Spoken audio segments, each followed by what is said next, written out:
حضرت حذیفہ رضی اللہ عنہ نے نبی صلی اللہ علیہ وسلم کو تہجد پڑھتے دیکھا. وہ کہتے ہیں سورۃ فاتحہ کے بعد آپ نے سورۃ بقرہ پڑھی، پھر رکوع کیا. اب دیکھیے کہ کبھی تو آپ نے ایک آیت پہ ساری رات گزار دی اور کبھی ایک پوری سورت پڑھی، طویل قرات. سورۃ البقرہ 2.5 پاروں پر مشتمل.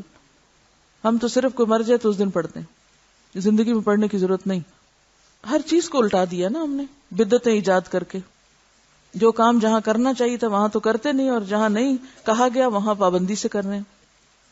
آپ نے سورۃ البقرہ پوری پڑھی، پھر رکوع کیا. آپ کا رکوع آپ کے قیام کی مانند تھا. کتنا طویل ہوگا؟ جتنی دیر سورۃ البقرہ پڑھی اتنی دیر آپ جھکے رہے.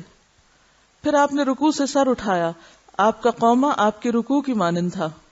پھر دیر تک اللہ کی حمد و ثنا بیان کرتے رہے. پھر آپ کا سجدہ آپ کے قومہ کی مانند تھا، طویل سجدہ کیا.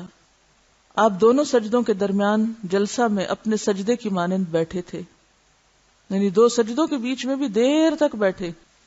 بس آپ نے 4 رکعتوں میں سورۃ البقرہ، سورۃ آل عمران، سورۃ النساء اور سورۃ المائدہ پڑھی، اور یہ 4 رکعتوں میں پڑھا.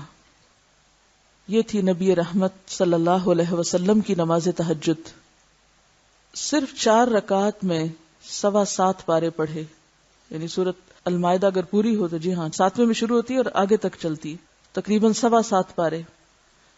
پھر رکوع، قومے، سجدے اور جلسے کی درازی یعنی طوالت، اور ان میں تسبیحوں اور دعاؤں کو کثرت سے پڑھنا آپ پہ ختم تھا، کوئی اس سے آگے نہیں بڑھ سکا. حضرت حذیفہ رضی اللہ عنہ بیان کرتے ہیں کہ میں ایک رات نبی صلی اللہ علیہ وسلم کے ساتھ نفلی نماز میں شریک ہوا. آپ نے سورۃ بقرہ شروع کی. میں نے سوچا کہ آپ 100 آیات پڑھ کر رکوع میں جائیں گے، مگر آپ پڑھتے چلے گئے. میں نے خیال کیا سورۃ بقرہ کو 2 رکعتوں میں تقسیم کریں گے، لیکن آپ پڑھتے رہے. آپ نے سورۃ بقرہ ختم کر کے سورۃ نساء شروع کر لی، پھر اسے ختم کر کے سورۃ آل عمران پڑھنا شروع کر دی، اس کو بھی ختم کر ڈالا. آپ نہایت آہستگی سے پڑھتے جاتے تھے. جب ایسی آیت تلاوت کرتے جس میں سبحان اللہ کہنے کا حکم ہوتا، جیسے سبح وغیرہ، تو سبحان اللہ کہتے. اگر کچھ مانگنے کا ذکر ہوتا تو سوال کرتے، اگر پناہ مانگنے کا ذکر ہوتا تو اعوذ باللہ پڑھتے. آل عمران ختم کر کے آپ صلی اللہ علیہ وسلم نے رکوع کیا. جہاں ایک رکعت کی اتنی طوالت کا پتہ چلتا ہے، وہاں دوسری طرف کیا بات پتہ چلتی ہے کہ آپ نے البقرہ کے بعد النساء اور النساء کے بعد آل عمران پڑھی. اس سے کیا بات پتہ چلتی ہے؟ یہ جو ہم نے اپنے اوپر ایک ہوا سوار کیا ہو نا ترتیب کا، یہ ترتیب ہل گئی تو نماز بھی گئی، تو اس کی تردید ہوتی ہے یہاں سے. ٹھیک ہے، ایک سورت کی آیتوں کو آپ الٹا پلٹا نہ پڑھیں کہ آپ بعد کی آیتیں پہلے اور پہلے کی بعد میں پڑھ رہے ہیں، لیکن ایک سورت جو پوری آپ پڑھ لیں تو کوئی بھی قرآن کی سورت پہلے اور کوئی بھی اس کے بعد پڑھ سکتے ہیں، خواہ وہ پہلے اور بعد میں آ رہی ہو یا بعد میں اور پہلے آ رہی ہو. کیونکہ اصل چیز ہے وہ معنی اور وہ مقصد جس کے لیے یہ سب کچھ پڑھا جاتا ہے. رسول اللہ صلی اللہ علیہ وسلم نے عبداللہ ابن عمرو سے کہا، مجھے بتلایا گیا ہے کہ تم ساری رات نفل پڑھتے ہو اور دن کو روزہ رکھتے ہو. اگر تم ایسا کرو گے تو تمہاری آنکھ کمزور اور طبیعت سست ہو جائے گی. تمہاری جان اور تمہارے بال بچوں کا بھی تم پر حق ہے، اس لیے روزہ رکھو اور افطار بھی کرو، رات کو قیام کرو اور نیند بھی. نبی صلی اللہ علیہ وسلم 3 دن سے کم میں قرآن مجید ختم کرنا پسند نہیں فرماتے تھے. آپ نے حضرت عبداللہ بن عمرو سے فرمایا، 1 ماہ میں قرآن پاک ختم کر لیا کرو، یعنی روز کا پارہ. اور اسی پہ بعد کے لوگوں نے پھر پاروں کی تقسیم کی قرآن پاک میں. انہوں نے عرض کی، میں اس سے زیادہ تلاوت کرنے کی طاقت رکھتا ہوں.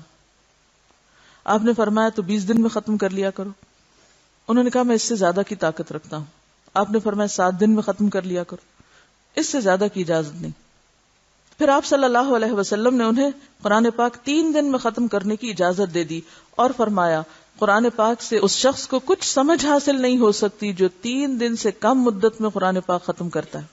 یعنی جہاں آپ نے طویل قرات کی، وہاں دوسری طرف اس بات سے بھی منع کیا کہ اس سے آگے کوئی نہ بڑھے کہ 3 دن سے پہلے قرآن ختم کر لے. ہمارے ہاں جو شبینوں کی بھرمار ہے ایک ہی رات میں سارا، تو اس کا کیا نقصان ہے؟ سارا مہینہ آرام کرو اور ایک رات جاگ کے سب کچھ ختم کر کے اور پھر فارغ ہو جاؤ. یہ بھی سنت طریقہ نہیں.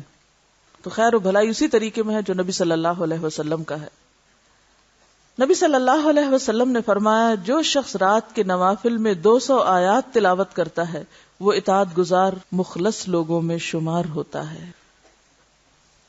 سورۃ البقرہ کی کتنی آیات ہیں؟ 286 ہیں، یعنی 286. تو اس میں آپ دیکھ لیجئے کہ کچھ کم سورۃ البقرہ سے، اور اگر چھوٹی صورتیں ہیں تو ان کی آیتیں بھی چھوٹی چھوٹی ہوتی ہیں اور جلد 100 پہ پہنچ جاتے ہیں، جیسے سورۃ الملک کی 30 آیات ہیں. نبی صلی اللہ علیہ وسلم ساری رات نوافل نہیں پڑھتے تھے، یعنی پوری رات جاگ کے آپ شبینہ نہیں کرتے تھے یا نفل نہیں پڑھتے تھے،